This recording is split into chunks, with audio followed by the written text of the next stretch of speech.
You guys are off to a solid start. How have the Bees been able to be so productive so far? Just keep repeating myself, hustle and effort, and not turn the ball over. Try not to shoot ourselves in the foot.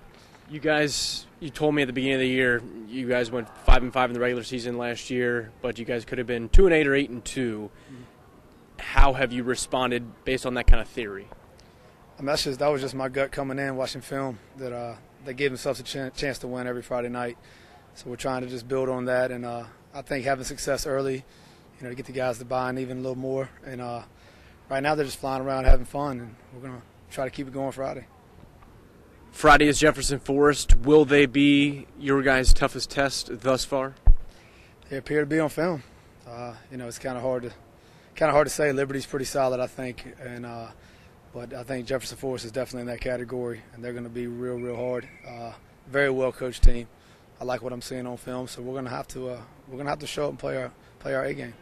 You brought up Liberty, 28-7. There's, I think, 0 people who would have thought that would have been the outcome. Maybe some B supporters thought you guys could win the game, but limiting them to 7 points, how were you guys able to be so successful on both sides of the ball that night? I'm not really sure. Like I said, we kind of doing the same offense they did here last year. It's clicking a little bit better right now, but nothing's really changed offensively and defensively.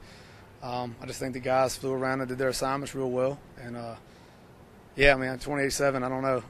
I didn't hear that number coming up from anybody's predictions, but I think they're a pretty solid football team, and I think you're going to see them win a lot of games and win a lot of games by a lot. Okay. You guys going up against Jefferson Forest, back to that game. It's our game of the week. What is it about this rivalry that makes it special? Even when I was here, I went to Heritage, but all my buddies, it's something about the Brookville Jeff game that everybody always talks about. That is the rivalry. Even years, I remember when one team was supposed to win by a lot, and it wasn't necessarily even matched. It always seemed to be a tight, hard-fought game, and it just seems like a real special rivalry in this area that dates back a long time. So I expect a pretty hard-fought football game. When you've seen them on film, you say they look as they might be the best team that you guys have faced thus far. What do they bring to the field that makes you think that?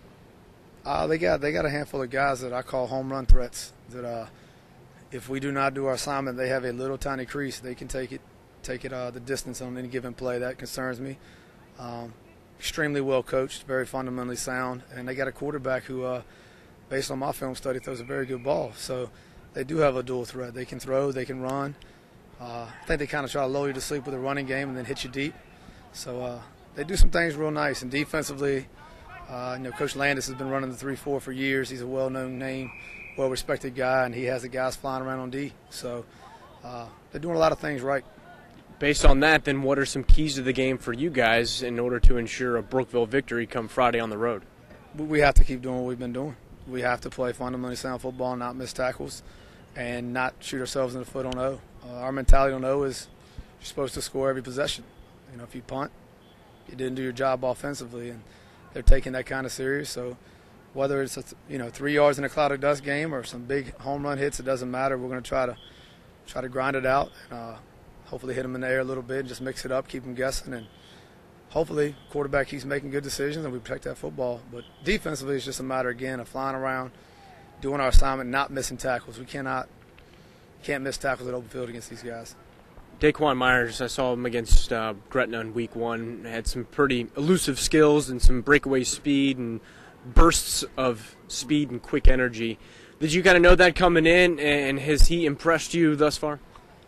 Yeah, I watched a lot of tape when I got the job, and especially second half of the season last year. It looked like 2 different kids. That second half of the season was kind of a wow factor on tape, and I was hoping that's the kid I was getting, and he has not disappointed. He definitely has an explosive nature about him, and we try our best to get him on air, get him on some grass because he's got some speed. And then lastly, is there a guy that you think might have to have a good game on this Friday? If he does well, the team will do well. My answer probably always has been, always will be. It's the line play. I believe at any level, especially high school, that if our D-line reestablishes the line of scrimmage and our O-line is reestablishing the line of scrimmage with the guys we got behind them running the ball and with the linebackers and DBs we have on D, if we're winning the battle up front, we're going to have a chance to win. If we're losing up front, it's probably going to be a long night. Well, you had the off week. Is that a good or a bad thing preparing for Brookville? I think it's probably neither. Sometimes I like a bye week, sometimes I don't. We're relatively healthy, so it wasn't like we needed a week to get healthy. Oftentimes on a bye week, you kids kind of kick back a little bit. You don't get a lot out of them. That wasn't true with our kids. I thought we had a great week of practice. And so because of that, I think it's probably a good thing. We're going into this week with a week under our belt.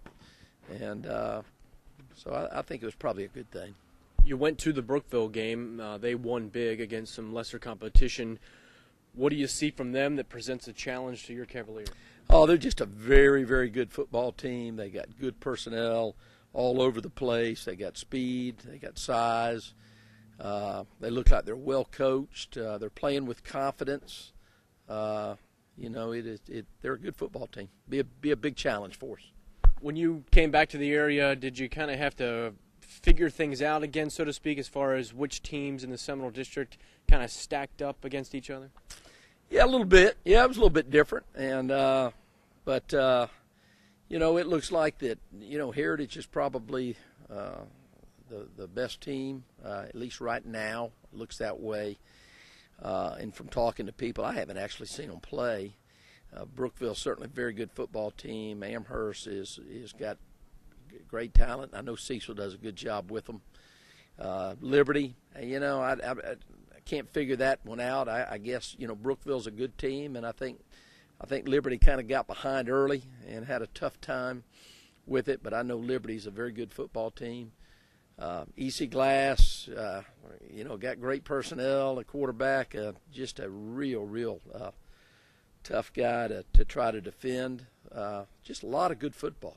Are you pleased with where you guys are heading into this game after a month's worth of football? Yeah, I couldn't be any more pleased with our kids. They've bought in. They're working hard. They're starting to execute our offense and defense without having to think too terribly much. It's starting to come natural to them a little bit, and I think that's just now starting to click for them. But no, very, very pleased with our kids. We got great young men to work with.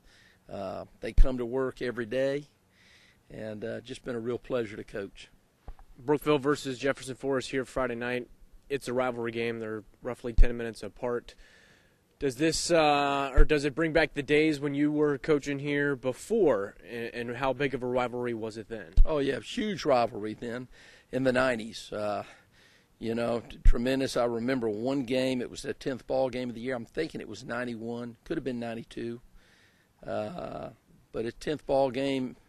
I think we're ranked number 2. They're either 1 or 3. I can't remember how it was. Both of us are in the top 3, playing each other, both undefeated in Week 10. A great game. Played over there. We were fortunate that night, and we came out on top. But we had some great games in the 90s.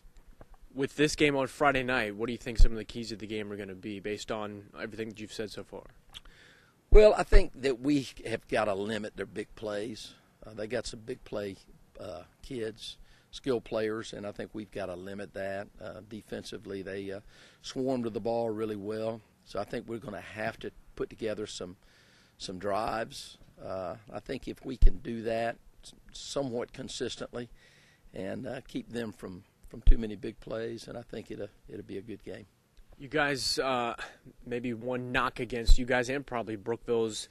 You guys are undefeated, but maybe you haven't played the caliber of talent. You can only play the schedule that you're given. Sure. I understand that, but do you feel you've got enough to fall back on foundation-wise to say, yes, we might not have played the best competition, but we have done enough that would prove that we can beat Brookville on Friday? Yeah, and I think it's a little too early to know whether we played a good competition or whether they played good competition. I think Appomattox is going to end up being a good football team, and I think Stanton River is close to being a very good football team. So kind of hard to say that. I think the same could be said for Brookville. Just too early to tell a whole lot. I think Friday night's going to tell us a lot. What do you think that's going to be like coming back here? We anticipate a pretty solid crowd at Sabre Stadium. I remember when Logan Thomas was here a few years ago, the place was jam-packed. Is part of you as a head coach of one of the programs playing in that game kind of just juiced up to see what this place is like? Oh, it's always a lot of fun doing that. You know, we don't have the largest facility as far as seating people, but we've got a natural bowl here. And I've been in games here where it was literally the bowl was covered with people. And it makes for a great atmosphere, and I'm sure it'll be that way Friday night. We hope so. All right, Good buddy. luck on Friday. Good. Thank you, buddy. Yep.